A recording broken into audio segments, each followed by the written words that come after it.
Welcome to Blizzard Fire. We hope this video helps fire up your solution. In this video, I will explain how to use the electronic credit ledger in GST. First, understand that this ledger is a digital record of your input tax credit, or ITC. It's maintained on the GST portal and automatically updates with eligible credits from your purchases. This system helps you manage and utilize your ITC efficiently, ensuring transparency and ease in offsetting your tax liabilities. It's a crucial tool for every GST-registered taxpayer. To access your electronic credit ledger, simply log in to the GST portal with your username and password. Once logged in, navigate to the Services tab, then select Ledgers, and finally click on Electronic Credit Ledger.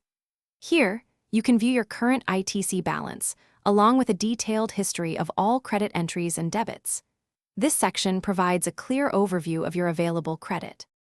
The primary purpose of your electronic credit ledger is to utilize input tax credit to offset your output tax liabilities.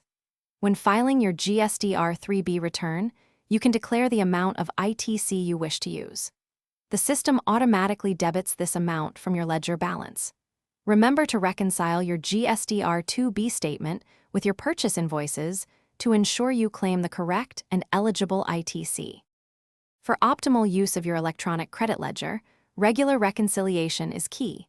Compare your ITC claims with the auto-populated GST-R2B statement to identify and resolve any mismatches quickly.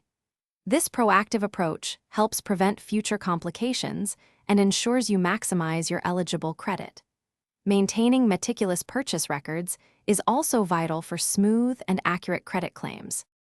Thanks for watching. If you found this helpful, don't forget to like and subscribe.